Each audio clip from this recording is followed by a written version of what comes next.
Hi friends, எல்லாருக்கும் வணக்கம். இன்றைக்கி நம்மளோட வீடியோவில் வீட்டில் இருக்க பொட்டுக்கடலையை வச்சுட்டு சூப்பராக ஒரு ஸ்வீட் தாங்க பண்ண போகிறோம். ரொம்பவே டேஸ்ட்டாக இருக்கும். சீக்கிரமாக ஒரு 10 நிமிஷத்தில் பண்ணிடலாம். அவ்வளோ டேஸ்ட்டாக இருக்கும். வாங்க இந்த ஸ்வீட் எப்படி பண்ணுறதுன்னு பார்க்கலாம். நான் வந்துட்டு ஒரு சின்ன கப்பில் ஒரு கப்பு வந்துட்டு பொட்டுக்கடலை எடுத்திருக்கேன். இது வந்து ஒரு மிக்ஸி ஜாரில் சேர்த்துக்கலாம்.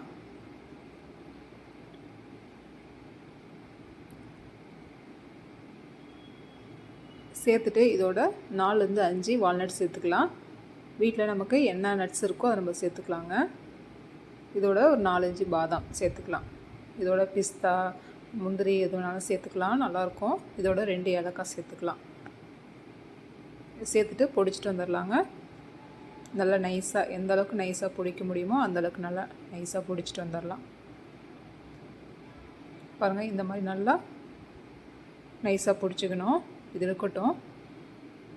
ஸ்டவ்வில் ஒரு பாத்திரம் வச்சுக்கலாங்க. இதில் 1 கப் சர்க்கரை எடுத்துக்கலாம்.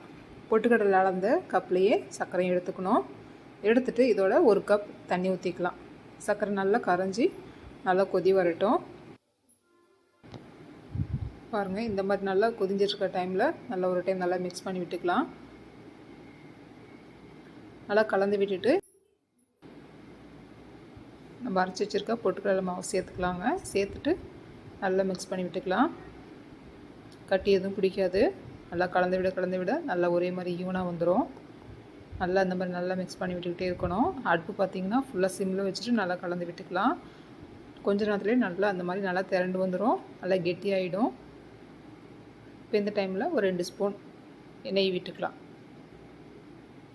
நல்லா பெரிய ஸ்பூனில் 2 ஸ்பூன் அளவுக்கு நெய் விட்டுக்கலாம். நெய் விட்டுட்டு நல்லா மிக்ஸ் பண்ணி விட்டுக்கலாம்.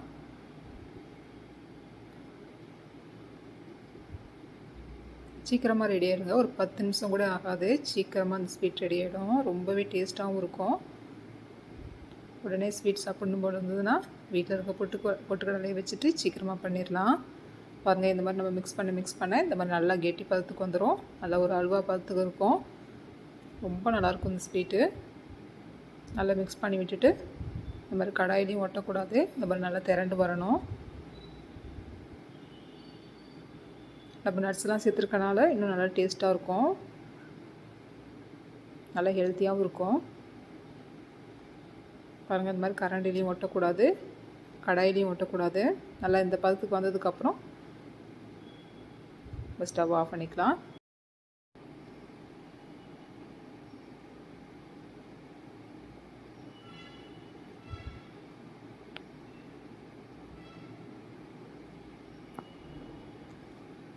பாருங்கள், இந்த மாதிரி ஒரு பவுல் எடுத்துக்கலாம். ஒரு கிளாஸ் பவுல் தான் நான் எடுத்திருக்கேன். இதில் எல்லா சைடும் படுற மாதிரி கொஞ்சமாக எண்ணெய் தடவிக்கலாம். எண்ணெய், நெய் இல்லைன்னா ஏதாவது ஒன்று தடவிக்கலாம். இப்போ இதில் நம்ம செஞ்சு வச்சுருக்க ஸ்வீட்டு சேர்த்துக்கலாம். சேர்த்துட்டு ஃபுல்லாக ஒரு ஸ்பூனு இல்லைன்னா இந்த மாதிரி கரண்டி வச்சுட்டு இந்த மாதிரி ஒரே மாதிரி ஒரு ஈவனாக பரப்பி விட்டுக்கலாம்.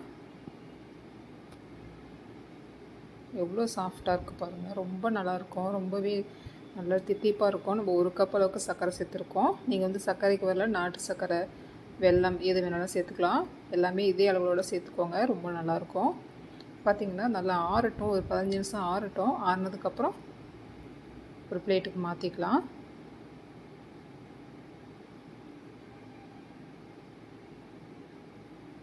பார்த்திங்கன்னா ஒரு 20 நிமிஷம் ஆயிடுச்சு. ஒரு பிளேட்டுக்கு மாற்றிக்கலாம். ஓரளவுக்கு நல்லா ஆறிடுச்சு.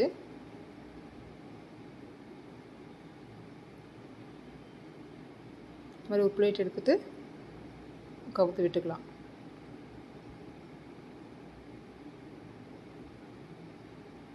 அது ஈஸியாக வந்துடும். இப்போ இந்த ஸ்வீட்டு வந்துட்டு கட் பண்ணிக்கலாங்க. நமக்கு எந்த ஷேப் பிடிக்குமோ அந்த ஷேப்பில் நம்ம கட் பண்ணிக்கலாம்.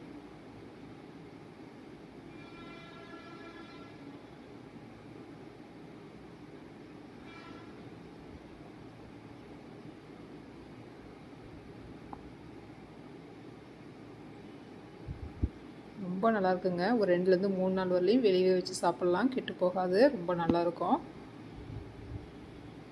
பாருங்கள் எவ்வளோ சாஃப்டாக பாருங்க, சாஃப்டாக இருக்குது. ஆயில் வச்சோடனே அப்படி வலிக்கிட்டு போயிடும், அந்த மாதிரி இருக்கும். ரொம்பவே டேஸ்ட்டாக இருக்கும். கண்டிப்பாக இந்த ரெசிபி பிடிச்சிருந்துன்னா கண்டிப்பாக லைக் பண்ணி ஷேர் பண்ணுங்கள் ஃப்ரெண்ட்ஸ். சப்ஸ்கிரைப் பண்ணுங்கள். Thank you friends. பாய்.